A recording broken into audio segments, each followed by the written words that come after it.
Welcome to Season 3 of the Casual Camping Podcast, your home for the best camping discussion both in and out of the field.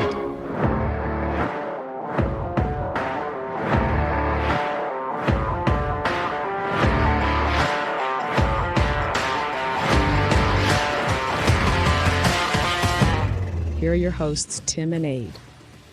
Hello, you'll never guess what it is. It's another Casual Camping podcast episode with your favourite hosts, Tim and Aid. How you doing, Tim? Hey, it's that was a great intro. I know. That was straight out of Compton, that one. That Compton Verney, which is where I live, not West Side. Yeah, the only hood you've known is on your Parker. Gangster. So true. But you got the energy tonight. You got the energy. Boom. I thought I'd bring it. We thought we'd bring it. So the sun is shining. The summer days are long. We've had a bit of rain, but I thought this week we would talk about festivals because festivals are in full swing, Tim. They're in full swing. Glasgow has been. I'm so sorry. I've made a right mess of myself. I'm trying to eat a Tunnocks tea cake and it's got a bit warm and all the meringue and stuff and the marshmallows just like all over my face. I do apologise. I couldn't jump right in there. It's good job that we're not recording this with cameras on. We do actually record all of the video footage, but I delete them after the episode. It's a good thing. We've got faces for radio, Tim. Yes. Faces for radio. Faces for, rear of the year. What? I don't know. Just thought I'd throw that in there. I was like, have you won a prize? No, not at all. Have you been working out? A minor offence for flashing.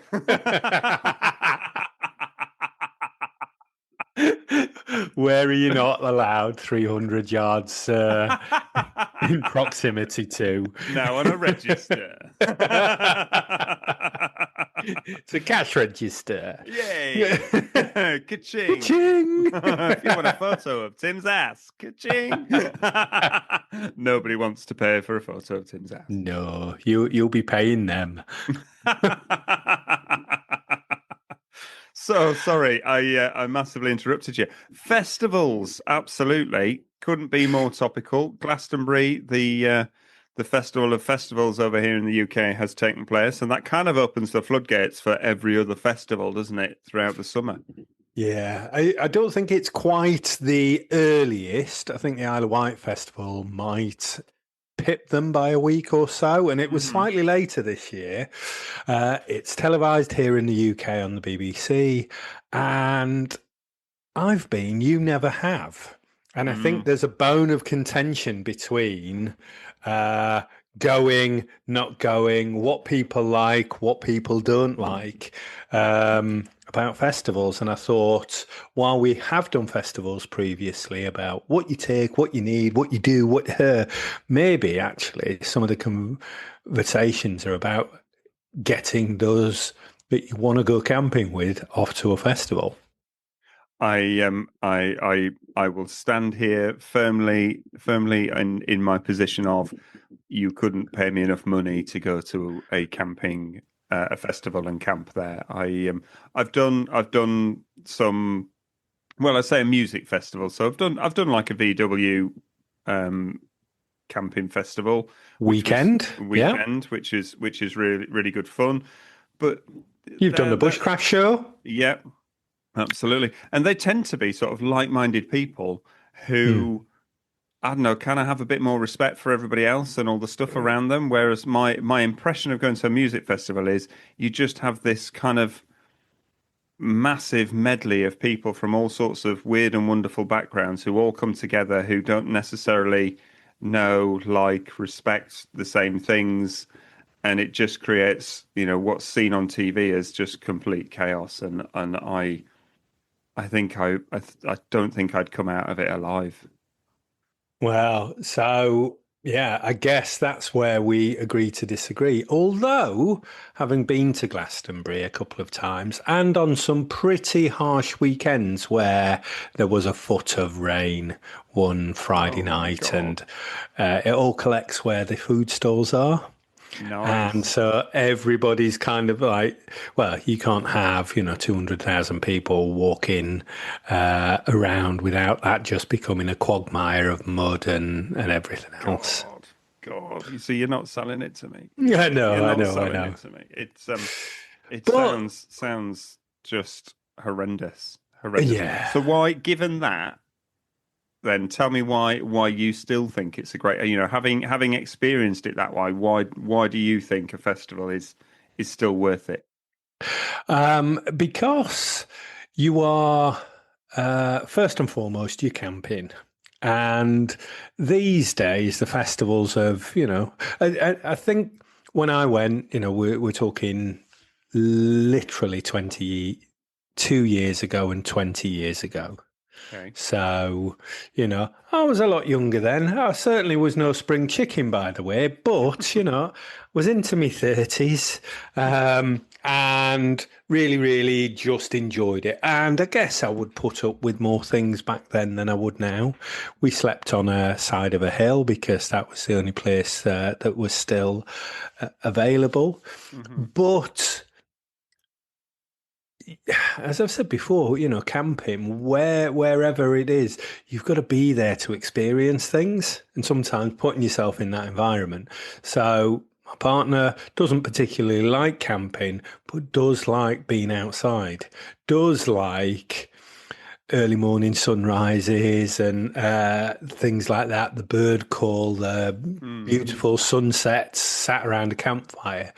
And you don't get those unless you put yourself in that environment, yeah? Very true. Very true. Yeah. And, you're saying those lovely things and I'm thinking, yeah, I need to go camping.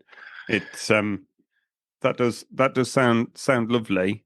Camping is camping. And once you're zipped into your tent, the rest of the world doesn't exist, does it? Because you've got this impregnable barrier of thin nylon or canvas that creates your little bubble, your little bit of haven.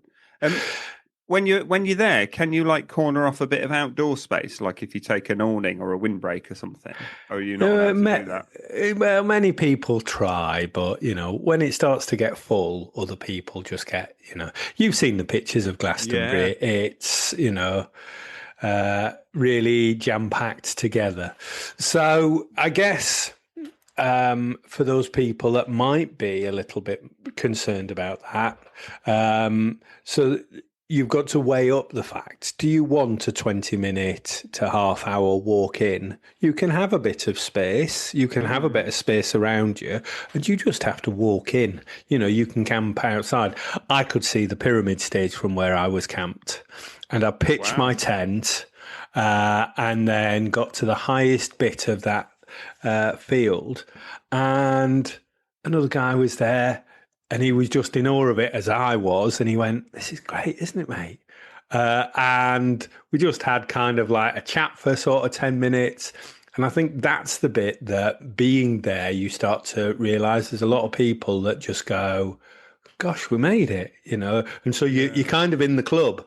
A bit like camping, but you're at a festival.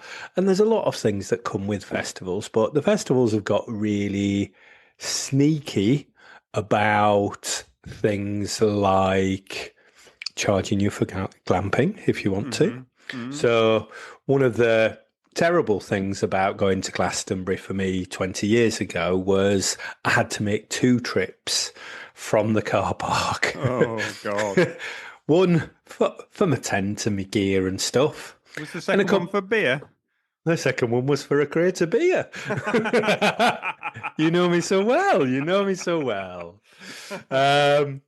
And I adapted over the years. I got some of those radio flyer wagons and pulled in a load of stuff so that was just one journey. I've done many different festivals, and there's something great about each of them. Some where you don't have to walk as far, others that you do, or maybe a bit further. Others that you can't take your booze in. You've got to keep it in the campsite. So you can be all a little bit tricky about those things, but the festivals are there to make some money. And I saw this year that Glastonbury had. A semicircle around the stage that basically the rich posh people can pay extra to get into that bit. So I think kind of Glastonbury's losing it a little bit because everybody that they showed on the telly seemed to be about my age. Yeah, totally. You know, when they flash on the people near the stage, it's, there's quite a bit of space around everybody. Whereas when I was there, you were rammed together. Yeah. Like, if somebody coughed, you could tell how much change they had in the back pocket,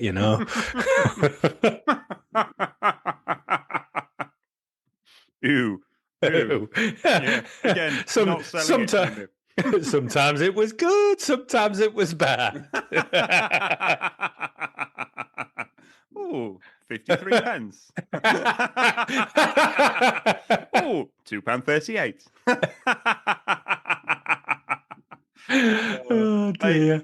I understand the being there because it's an event and that's what you're going for, and there's live music and bands and all of that, and I can totally understand that, and I would love to be there in that moment to see all those bands. But you were talking about the tents all being like crammed in. I just couldn't imagine.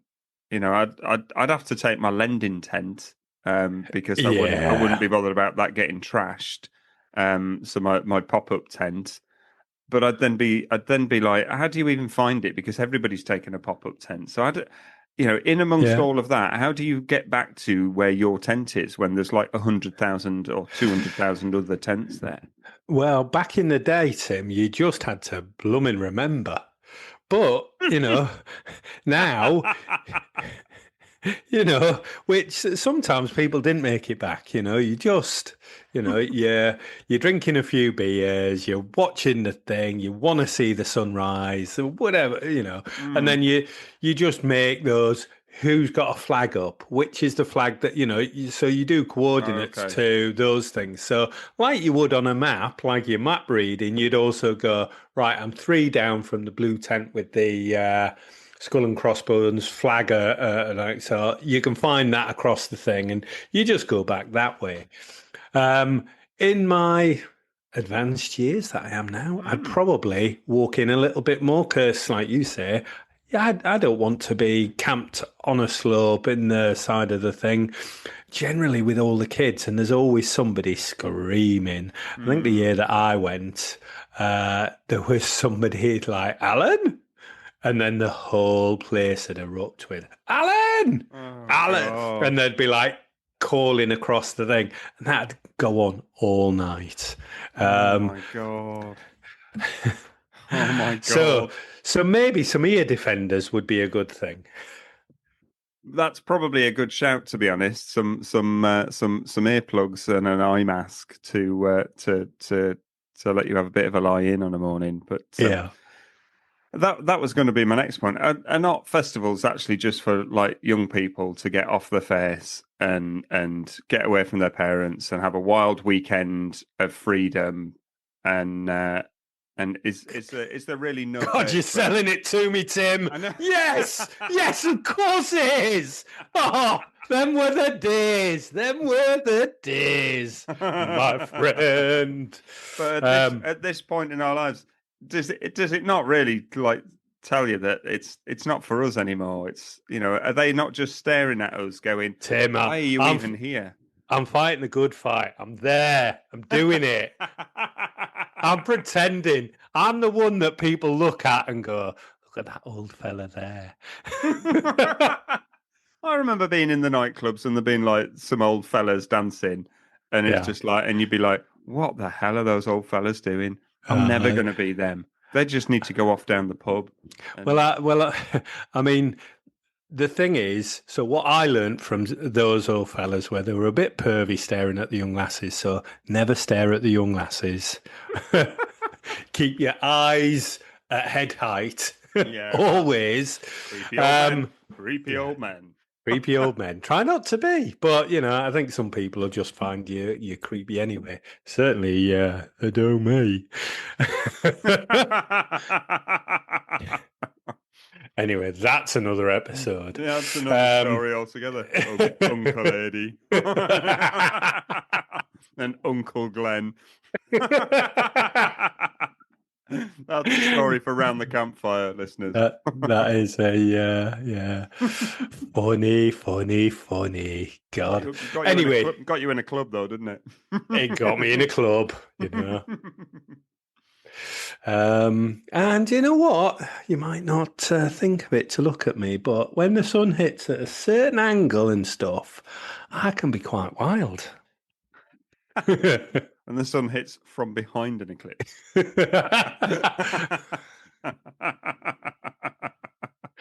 I can party into the wee small hours sometimes. You can party hard, Ed. You can still party hard. You bring the party.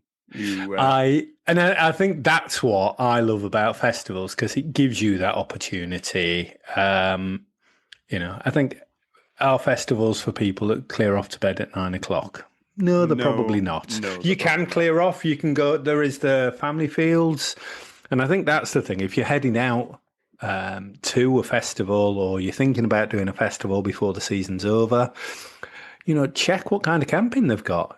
Is there the quiet family camping that is a little bit further out, but it's more secure? You tend to have passes to go in and out, so your kids are secure. That's good. Really, really good. It's a quieter pitch there as well, so you've got that. And I think those bigger festivals have that. Okay. They have it in spades, so that you can go and go, well, I'm done with the partying inside. I don't want to be on the silent rave till 6 a.m. I always want to be on the silent rave till 6 a.m, Tim. Always. Just in case somebody says, I wonder if Ed... The answer is yes. Would Ed? Yes. Yes, he would. We need to do a poll on that, don't we? We need to do a socials thing of what should Ed do, because Ed will always do it. Well, and I think those listeners that have been camping with me, I think I took myself off to bed early on a couple of times, but it was an all-day drinking sesh, so Yeah, you can only go so far. That's why you tend to go big on the first night, because actually you don't get there till later on, and then it's like hit it hard and go large. It's yeah, I think as well. When it starts to sort of quieten down and you sit down, and I think Tom said this, he was like, oh, Ed's gone quiet. I was like, yeah, I can fall asleep at a moment's notice. I kind of need some energy. So, roll into the club or whatever's going on. Yeah. But... so yeah, you can find those places. And I think at Glasgow, if you can get tickets, you can spend, guess how much, a glamping weekend that gives you ear defenders, gives you a setup tent, gives you a cool box, and you can get extras like breakfast in the morning and stuff like that. Guess how much? I wouldn't have a clue, Ed. Wouldn't have a clue. It's got to be £3,200. So anybody that really wants to do it, but doesn't want to be with the great unwashed, can do it. But you have to pay for it, and that's I think where Glastonbury's making a lot of money. That they are selling it to those people that the people that have a lot of money and said, actually, I want to go, but I can't get near the front of the stage. I can't go, so yeah. I've seen it in Hyde Park where they do festivals over the last couple of years, and then there is this inner circle of people that can pay a little bit extra to get closer. I've got in that inner circle once. What? I've got in that inner circle once. So Tim, Roses... what about your working class roots? Don't tell me the Roses did it. The Roses did it, but they didn't do it for paid people. They did it if you just got there early enough. They had a set number of extra wristbands that got you into the inner circle. and and we were there early enough, and we didn't even know they were doing it, and the woman put another wristband on, and it's like, what's that one for? And she went, the Inner Circle. It's like, oh yeah. And it meant that you could come out and go to the bar, get a drink, go to the loo, and it meant you got straight back in as well. Yeah. So you were straight back in the so it was great. You were still a bit rammed in there, but it just meant you didn't have, thousands of people behind you squashing your way in and that. So it was cool. So yeah, the Stone Roses did do it, but they didn't make you pay. They just did it in a bit of a sensible health and safety way, because they're getting old too. Well done, Ian. Well done, Manny. Yeah. Well done, John. And the other one.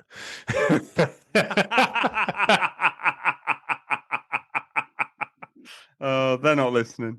They're definitely not listening. It's So I back to my history of festivals. I went to the Neighbourhood Weekender 2 years ago, which is a 2-day music festival up in Warrington. But there is no camping. So I went a few and no camping. Stayed in a hotel just on the outskirts of Warrington, and it was great. You got to see all the bands and everything else. But it's a hell of a long day, and people are really drinking. And by the end of the night, there was actually quite a lot of aggro and quite a lot of really, really drunk people that you were starting to have to avoid and move away from a few times, because actually they were. Whereas actually, if there probably was camping, they'd have probably gone back to their tents at some point. It just felt like it was like a massive drinking fest, and then everybody, because Pulp were headlining and they didn't come on till after 9 o'clock. By which time there was some quite scary fellas wandering around there who were looking for somebody to have a go at, to be honest. Right. And I have to say, for as large as Glastonbury is, and I'm talking 20 years ago, just after the wall went up. So just after the war, did you say? The wall. Oh, the wall. The wall. Yeah, the wall. Whatever. I can't say it now. When you say it too much, I've lost it. Cool. And there wasn't as many people then, but I have to say, I never saw any aggro in there. It was kind of peace and love was still very abundant in Glastonbury, and I think that is a festival that does that. I can't speak for you. Weekender. I get that, but genuinely, I'd had a few beers, and my other half was with us, and we'd kind of stopped drinking because we'd been drinking in the afternoon and we'd had enough, and I don't know, it just there were just these people that just kind of kept kind of drifting through, and they just had that 1,000-yard stare on them, and looking like, if you said the wrong thing or just stood the wrong way, they'd have probably kicked off. It's kind of put me off going back to that one, to be honest. It's and that's the thing. Certainly, most festivals are big enough for you to move around, and I've never experienced anything like that in a festival. I have been to the Leeds Festival before it was called the Leeds Festival, and then Glasgow a couple of times. The Big Chill did a festival for about sort of 8 years, and I went to that for a good long time. Yeah, I remember you doing that one. Yeah. And the biggest challenge to all of it really wasn't necessarily the camping, because, you meet up with a load of friends, you all go in together, you all find a pitch and you're all there, and then you kind of protect that pitch so that nobody else comes and sort of camps in the middle of it and stuff. So we've done all of that. The biggest challenge then was getting your beers into the festival, because they all wanted you to spend your money in their beers, which I don't think Glastonbury does. But you do have to make sure what you're taking in isn't in glass. I think that's quite a standard thing these days. But yeah, there's various tricky things things that you can stuff down your socks and other things. I've even seen somebody that went in 2 months earlier and buried their beer in a certain place, and then sidled up to somebody that was sat next to us and went, "Excuse me, can we just dig something up?" and then shared their beers with them. I've seen that on socials. That is absolute legendary. That's amazing. It's I'd be thinking probably catheter bags.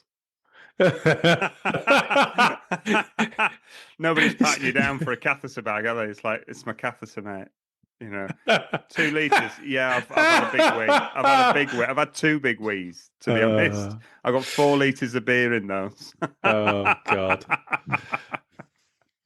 Well, talking since you brought the tone down, Tim, and the conversations last weekend on the chat, Joe, long-time friend of the show and listener, was mentioning about she could still smell the toilets. And I have to say, 22 years later, there is nothing quite like the smell of detergent mixed with excrement that just washes over the whole festival. I've never had it that bad in any other festival. Just Glastonbury twice over was just the worst. God, you see, again, not selling that at all. Really not selling it. The thought, and I've heard lots of people who've been and talked, in beautiful ways about how the toilets are just the most horrendous things in the world. A little bit like the train spotting toilet. It's just like horrendous stuff. And I couldn't. If I went, I'd want to do the glamping, but obviously I'm not going to spend. What was it? $3,000. $3,000. Yeah. I mean, that is just. Jesus. I think there's versions of it where you can have a tent, but you don't have the other bits and pieces. There was a bed there. So there's versions of it that goes probably up to £25,000, I think, for some really good things. I know that there is people that can helicopter in, so that you just don't do all of the things like the queuing and whatever else. But the toilets are a special thing. And, I tended to find the quieter bits of the site that were okay. There's others that used to bring a portable toilet kind of thing with them. Nice. Where'd you empty that? where are you going to empty the portable toilet? I didn't ask too many questions. It's their own business, as it were. Oh, God. But, Laird even showed that he had something set up in the back of his truck. The mighty throne in the back of his truck. Wow. I mean, you'd feel a little bit unsure. I would hope that he put curtains up. That's a little bit like the Pope-mobile, isn't it? You just sit in the car, having a poo it's like, in the back of the Pope-mobile with everybody. Climb up here so everyone can see you. Did they get a little fanfare when they climbed up? Dun, dun, dun, dun, dun, so everybody turns around. Let's hope not. And it's it's an experience, but as I said before, sometimes you just got to put yourself in that environment in order to experience it. For everything that is bad, and I've said this to my partner, she doesn't like the damp grass on her morning, she doesn't like the noise, the bird song, the thing, but she is starting to appreciate the fact that the other things that she does like, she doesn't get unless she's in that environment. Yeah. And I think festivals are exactly the same. I came away from Glastonbury having seen loads of people, also realising that I'd not seen just as many people that I really wanted to. Yeah. There's so much going on in those big festivals. The big chill festival that I went to for a good 7-8 years, which had... Their claim to fame was that they had more toilets per person than any other festival, and it was on a driest weekend historically, than any other festival in the UK. And it was over in Malvern, so it was quite close and had some brilliant times.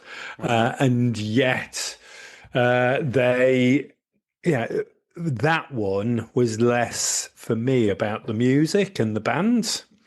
I might have seen Kanye West there. I might. Who knows? He wasn't that. Who knows? I think he was supposed to play there one time, whether he did or not. I was having fun in the festival, and it became less about the music. And actually, I'm there with my friends and wandering around, and that kind of thing. See, that is selling it to me. That's the tag there of actually enjoying the element of being there with your mates, and it being an event that is people watching. You're in a field. We would buying jugs of Soko Mule, and it's just pictures of that sat on the grass. You're getting wafts of music coming in and stuff, but just a sunny afternoon, sat up on a hill with a picture of cocktails and people watching, and waiting for the lights to go down, and just really, really enjoyed it, and that kept me going back year after year, and it became less. I think that's where you spend that great amount of money and go, oh, I must see them, and I've done this, and we go here. A bit like the Weekender, it's all about just bands. And some of that wasn't about the bands. It was about being in the place and the friends that I was with and having a laugh and all those things. And I think you can find those places in any kind of festival, And those things that you're talking about are the reasons we go camping. They are, aren't they? To kind of sit there and be in a field and be in a moment that's only happening in that place at that time with your mates, and it being an experience that creates memories that you have forever. Yeah. And that those are all the boxes we're ticking of why we're going camping. And you're selling. You are actually twisting my arm a little bit here, Ed. I've got this list of really hardcore stuff that I'm not bending on at all. And the toilets are still a bit of a deal breaker. But to be honest, you're selling the sizzle. You're selling the dream. And it does sound pretty good fun. It does. Sound pretty good. Because that's the thing, you're all there together, whether you know people or not, you're all, and just everybody's just a little bit, it's like kind of going back in time a little bit, because you're all there, you've all done the same thing. So you're all kind of like, oh, we're in on this. This is our festival. We're at that. And so, everybody's just a little bit more friendly. You get chatting to the people, and somebody says, this is happening. Have you been over there? And, so you get all of those things. And the toilets are not the best. Some of the worst toilets have not been at a festival. We've all experienced those kind of things. Yeah. There's some great food that is at festivals. And I think as well, don't over-egg it. I think Jarvis Cocker was interviewed last week at Glastonbury, saying the first time he went to Glastonbury, he went home after the first day. He was by himself. He didn't he wasn't. Gosh.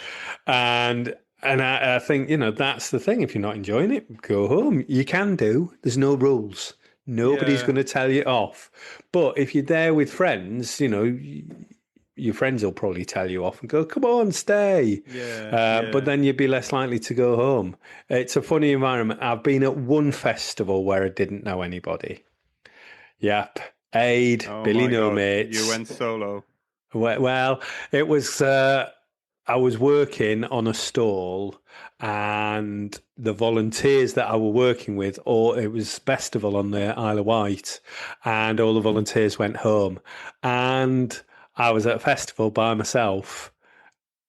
Like, well, this is weird. I don't know anyone. And yet I still got talking to people. And, a lot of the time at a festival, you can lose your friends, Yeah, I bet. Going to the toilet, I'm going for some food. There's quite a bit of time that you spend by yourself, generally. And yeah, after the first 10 minutes and about 3 beers, I forgot about it and enjoyed there's stuff to listen to. So, and around then I'm going to go get something to eat. I'm going to have a few more beers, maybe a few more beers. I'm down for a dance. Woo! We're in it. So even though I'm a social butterfly, aren't You I? are, yeah. You will talk to anybody, and I said earlier, you bring a party wherever you go, Ed. So I'm not surprised you can go to a festival on your own and end up on the stage, probably. Yeah. Well, it was a free ticket because I was working, and I was like, well, I'm at the festival, so I'm gonna have this large, and it was. I thought it'd be weird, and yet I was camping in a field. Was just my tent. There was lots of other people that were just by themselves. Like you kind of can see that there's people just camping by themselves, and then they'd go in. But yeah, I still had a cracking time. Cool. Still had a cracking time. So yeah, my big deal breaker really is because I don't camp now if I can't have a fire. So I'm not expecting to have a campfire next to my tent at a festival because that's just insane. But tell me there's a fire somewhere there's always a fire somewhere. So yes, you can't, health and safety. I think the first festival I went to was the Carling Festival in Leeds that then turned into the Leeds Festival. And that was the first time actually. Is that the one you hitchhiked to? Yeah, hitchhiked down the motorway. Some trucker bought us chips and then said, I'll just take you all the way in. And then we sat outside drinking beers because you couldn't take your beers in until one of us went in and threw the beers over. Didn't have a tent, didn't have nothing. We'd hitchhiked down, one of the best experiences, and Pulp played Common People for the first time. Wow. There. There's a theme here. There's Pulp running through all of this. Yeah. So yeah, but that was a great experience, and yeah, I was very young then, and just me and a mate, we camped out by the fire that somebody made, and then they came in, did the fire marshals and stamped it out. So froze that night, and then the sun came up. I've never been so warm. It was like, brilliant. Just off the sun at 8 o'clock in the morning, Wow. So yeah, really, really weird. And that's the thing. I love festivals. You don't have, you do see kids at them. You didn't at Glastonbury, mind. But, you can avoid those, and kids nowadays are really quite nice. We grew up with bullies, Tim, at our school. I know. Young kids nowadays, they're actually really quite nice and quite polite. They're very good. Yeah. I haven't got a problem with young people. I haven't got a problem with that at all. I just don't necessarily want to camp in amongst them all when they're just screaming and having. So yeah. So if I've convinced you, you'll be looking at a site that has a quiet campsite, or we had that when we've been to over 50s field. Over 50s. Yeah, don't go in the family one because they'll want you to have kids. Is there a saga field?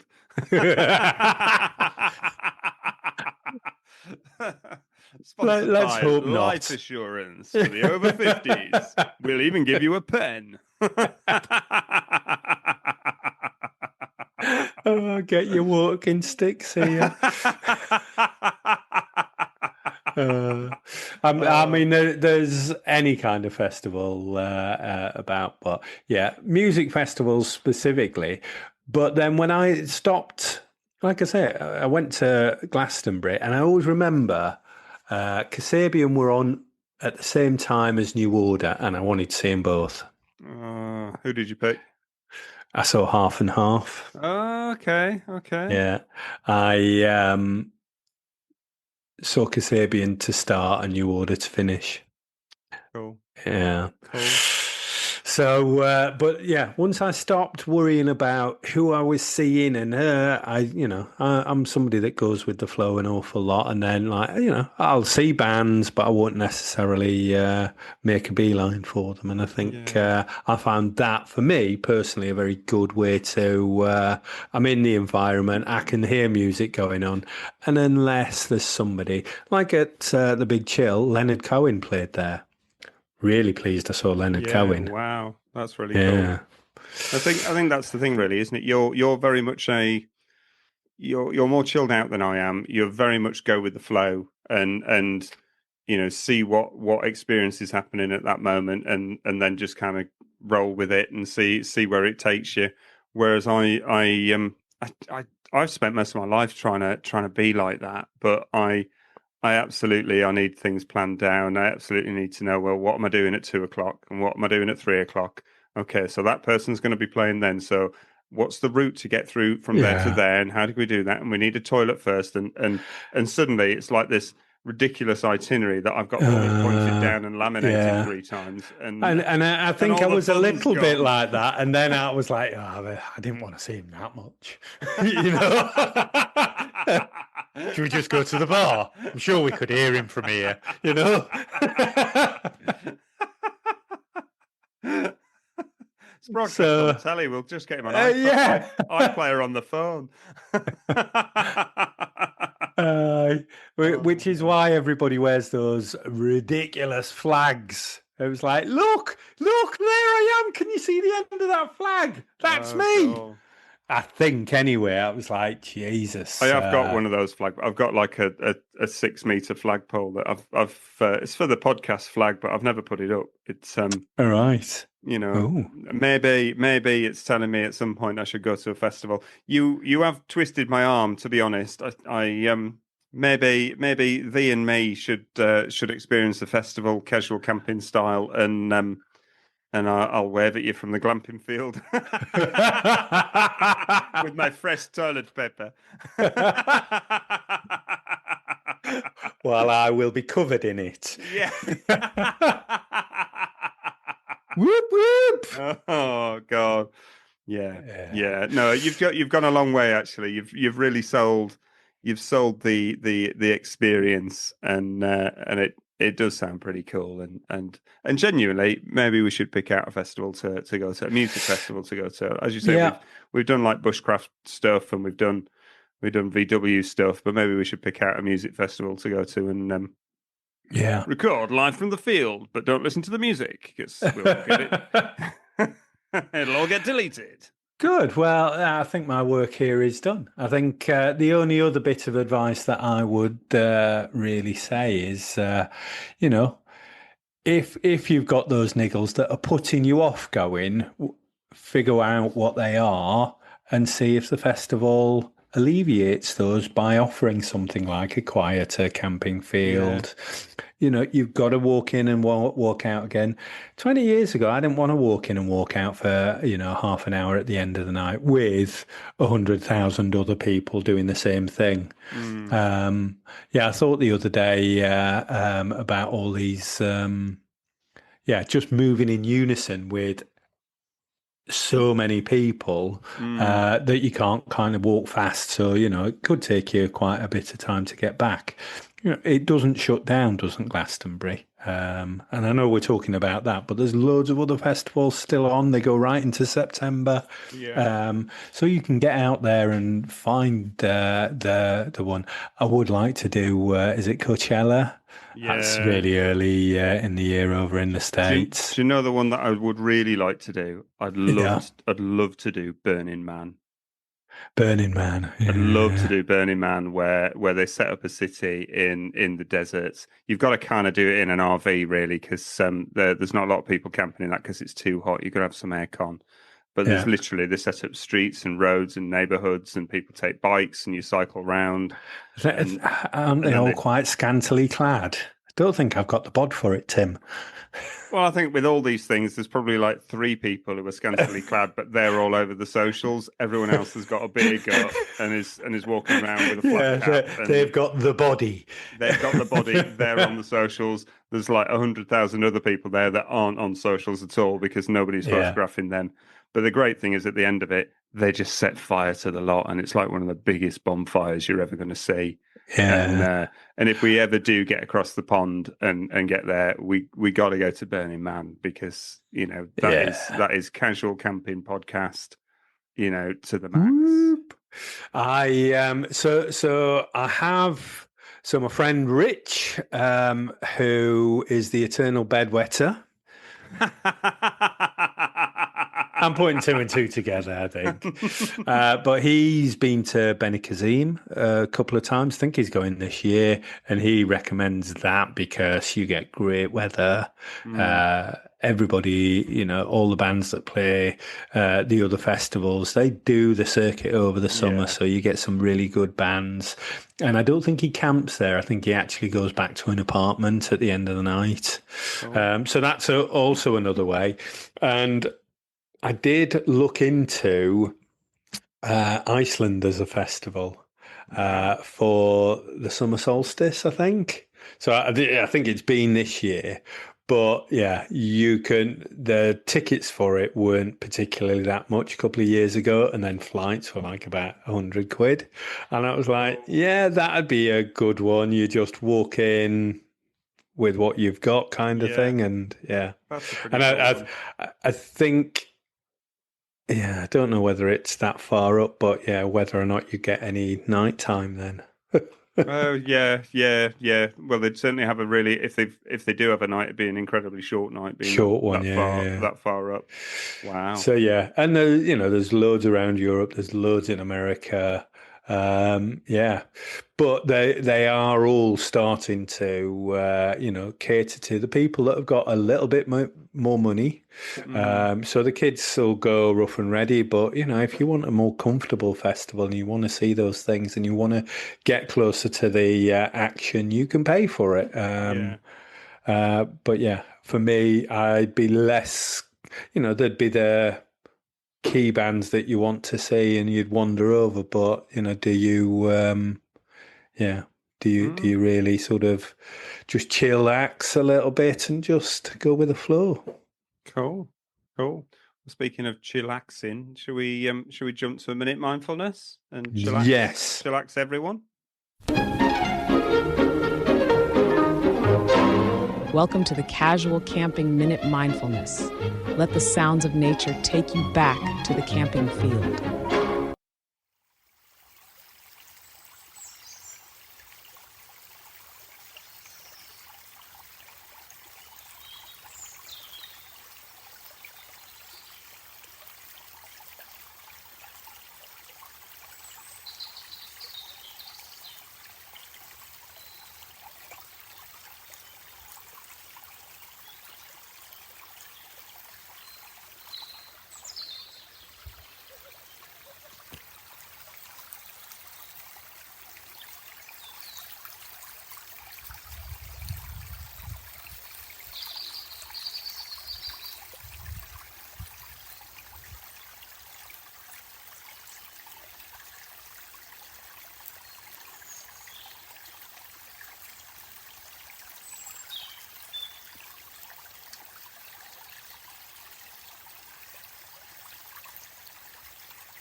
Fab. I'm chillaxed. Well, that was the Groove Armada, was it? No. Sorry, I'm just in the festival, It was the sound spectrum. So thank you for staying with us this long as we talk back and forth about what we love about festivals or what worries us about festivals. If you're going, please be safe. Take your sunscreen. Watch your drinks. Make sure nobody's popping anything in those. Look after your mates. Look after your mates. Yeah. As always, we are on the socials. So Instagram, Facebook are our main ports of call, with some bits and pieces on the others. Just search for Casual Camping Podcast. And as always, we love a follow, we love a like, and we love a subscribe. So keep it going, people. Thank you for listening. Take care, everyone. We'll catch you next week.